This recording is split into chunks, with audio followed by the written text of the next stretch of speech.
Hello, everyone. Welcome back here to another episode of Bitcoin in Real Life. And I guess in this episode, I'd like to share what it's like to use Bitcoin in real life. Um, Basically, I'm in California. Um, Met with my partner and my minor and a few other people. Um Also had to talk to some BTMs or Bitcoin ATMs, Bitcoin teller machines, or I would just say Bitcoin ATM because an ATM is an automated teller machine. Um, One of my partners is very interested in Bitcoin ATMs. And so I looked around and two come up that I'm looking at. One of them was the Lamasu ATMs, and the other is the Genesis ATM. And it turns out that the Genesis ATM, as I spoke to the owner, his name's Evan. It seems like a small little operation if he's answering the calls and all that stuff and replying. But anyways, um, I was a little surprised after speaking with him that he only works with licensed um, money transmitters.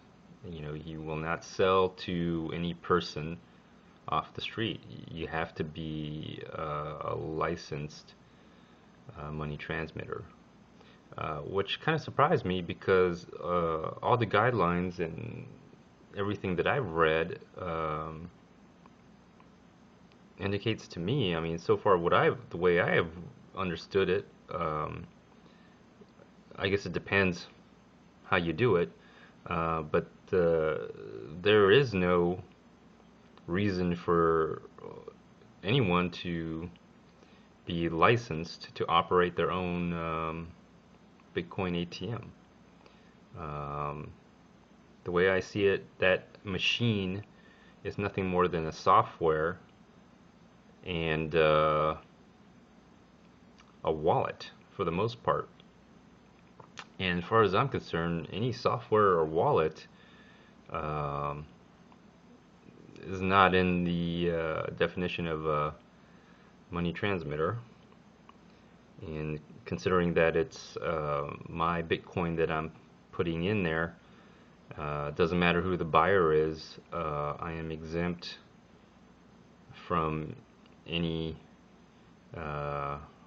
money transmission regulation. But according to his lawyer, you know, he said otherwise.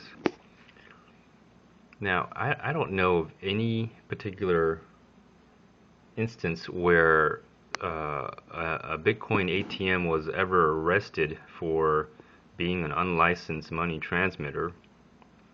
Matter of fact, I don't think there ever is an instance of that case. But it just goes to show how much disinformation is out there in the world. Um, Matter of fact, when I did my own research, I could only find uh, the older version of the FinCEN guidance that everyone seems to reference, and everyone seems to, uh, I guess that's their source of information. I don't think, for some reason, and I did a whole episode series on this in my Bitcoin trade, where I go over all the new guidance that came out after 2013. Um, but it seems like there's a lot of people out there that just can't find those new guidance. Everyone I talk to, or some of my partners, they always want to know is what am I doing? What I'm doing, is it legal? And the answer is yes, it is legal. And I don't need to be licensed to do this. And you know, I speak to many other attorneys because everywhere I go, I uh, obviously am represented by an attorney, uh, business attorney, criminal attorney, whatever. And some of them, I'm surprised the bullshit that comes out of their mouth. I mean, it's just amazing, the nonsense that, and they charge you for this, and in reality, I should be charging them for wasting my time. And then they always want to know, where am I getting my source of information? And I tell them, you know, where I'm getting it, and they always want me to show it to them. Well, you know, why should I show you my research? Um, you know, when you're the professional, shouldn't you know this? And I find that most quote unquote professionals, um, you know, don't know anything about cryptocurrencies and how that relates to me and any regulation or any laws out there. They're clueless, even today, even right now. If they're clueless, I mean, I can only imagine some of the lawmakers out there and um, some of the law enforcement out there and prosecutors and everything, how much misconception there is out there. You know, so if other people who are in the Bitcoin space are confused and they're Bitcoiners, I can't imagine. I mean, imagine the people who aren't Bitcoiners and what they think. It's got to be crazy. Anyways, I recommended to Evan, the owner of Genesis Bitcoin ATM, that he should fire his attorney and ask for his money back because, you know, obviously he's not getting good information. But anyways, so anyways, Genesis mining is out of the question for me because I don't ever intend on ever getting my license because I don't need one. So that kind of directs me to Lamassu ATMs, and the reason I picked the Genesis ATM is because they're here in the United States. Felt like I can call them, and any issues it can be serviced and everything. But excuse me. But after talking to him, he recommended just do Lamassu because they'll just sell to anybody. And I went on the website and I saw their pricing. The reason I picked Lamassu is because they're the cheapest. If you ask me, in my personal opinion, this is just me, ATMs I think are dead end. You're talking about something that a living, breathing person can do, and this supposed Bitcoin ATM is doing. But the way that I understand Bitcoin and how it's used, it's a peer-to-peer, right? It's peer-to-peer, person-to-person currency, digital currency, cryptocurrency. Um, So there's more people than there are Bitcoin ATMs or machines, as far as I know. Excuse me. So, anyways, my personal opinion on the whole Bitcoin ATM is it's a dead end space out there where it's not even necessary. And I'll give you a great example. Look at RoboCoin. I mean, they finally just stopped doing what they're doing because it just came to a realization that, you know, it's it's not, you know, I myself would not get involved in that because I am a living, breathing ATM. Matter of fact, I don't even have to be in one place. I can move around and interact with other people, peer to peer. That's how I feel about that whole situation. But one of my partners really feels strongly about getting one, so I'm gonna go ahead and look into it. I'll probably go ahead and get one uh, just to try it out. And if it does work out, I'll go ahead and just get another one and another one. I guess it depends on the density of the population. It seems like a place like New York City is dense, in which they have a lot of ATMs there. Um, that makes a lot of sense. Uh, will it make sense in which I'm in the area I'm doing? Probably. It probably will. I mean, my partner is very busy, and he's literally just recommending getting an ATM. You know, because he can't do this all by himself.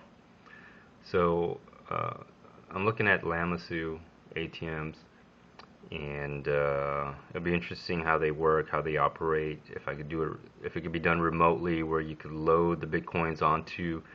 Uh, I don't think you really load it onto the, uh, you know, onto the machine.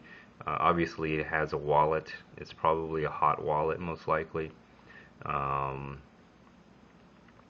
and it can be monitored. I guess the software is where you can monitor, you know, the ATMs, how much bitcoins they have, how much they're selling, and whatnot. Um, so it's going to be something I'm going to look into, and I don't intend to ever get licensed. You know, people say, you know, federally, you know, federal law says you have to be licensed. Uh, show me where. Show me where. As far as I know, from the guidance that has come out, um, you know, software, wallets are not money transmitters. Um, a computer is not a money transmitter. And that's basically what a Bitcoin ATM is. It's software, it's a Bitcoin wallet, and it's a computer.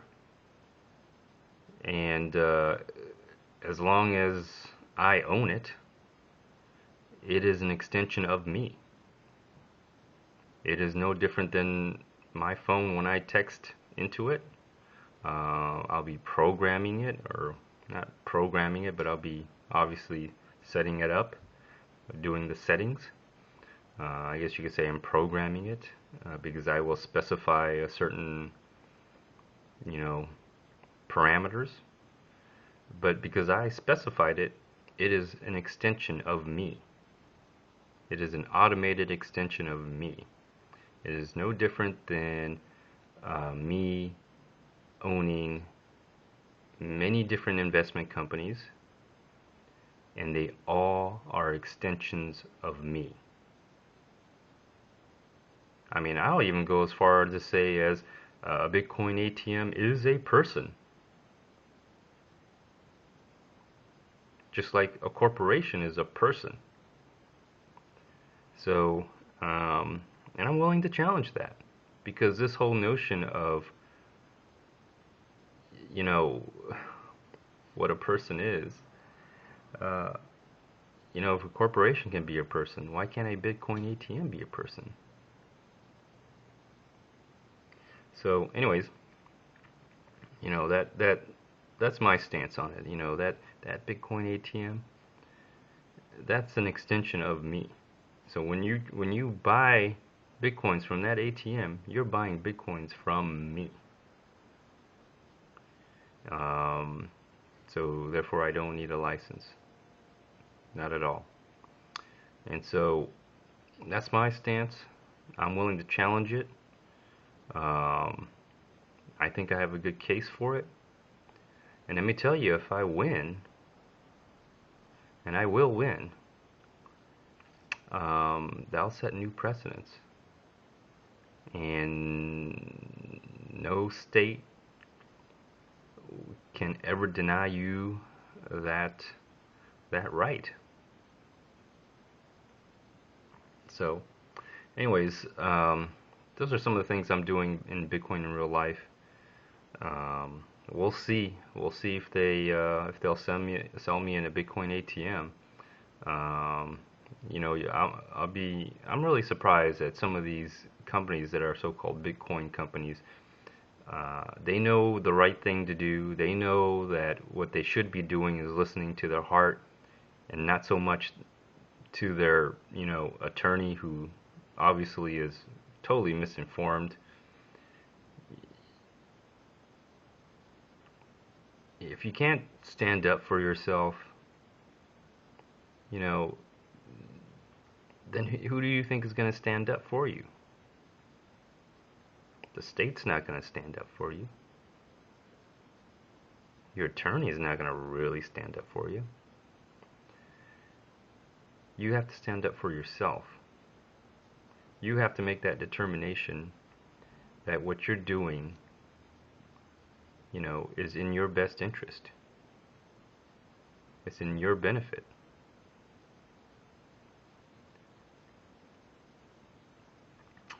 Don't, how can I say this?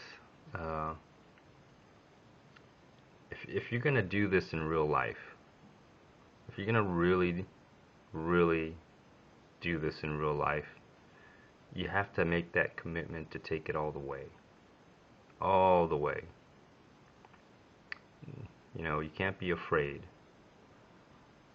You can't be afraid to stand up for yourself, to believe in yourself, to fight for yourself. Because if you don't, nobody will. If you're waiting for the next guy or the next person to come along and stand up for you, that's probably not going to happen. And most likely, you'll be intimidated for the rest of your life. You will be coerced for the rest of your life. You'll be living in fear for the rest of your life. You'll be a slave for the rest of your life until you make a stand. So, anyways, let me end this episode. Some of the things I'm doing in Bitcoin in real life, and like I said, me personally, I really don't think ATMs are like the big thing. Me personally, I really don't, because if you're a living, breathing person, you really literally are a walking, living, breathing ATM, right? I mean, it's this whole system of Bitcoin is peer to peer, person to person. But my partner wants to go into this. I'll support my partner. I support my members, and although I may not like it, but if somebody does like it, I will support it, and I'll do my best and put all my effort into making it real, to make it happen. And if you do that, if you just envision that in your mind,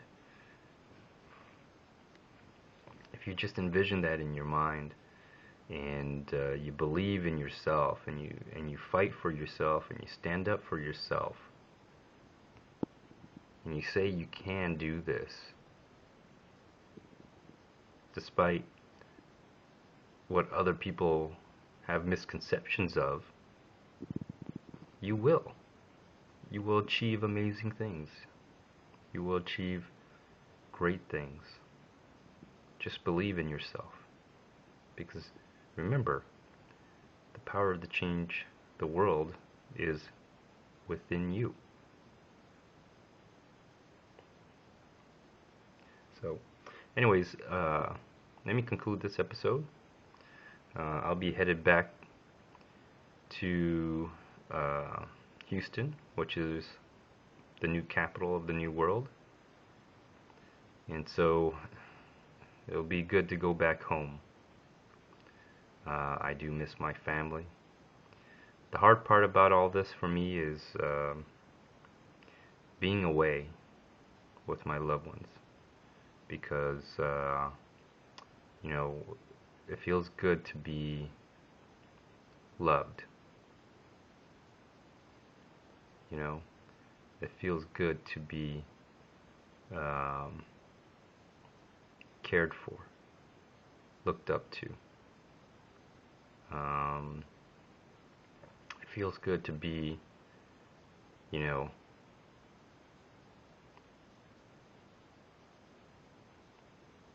how can I say this? It feels good to hug the people you love and to be with them. And I miss that. And so I'll be going back home. Anyways, feel free to like, dislike, leave a comment or a video response. Until next time, stay tuned.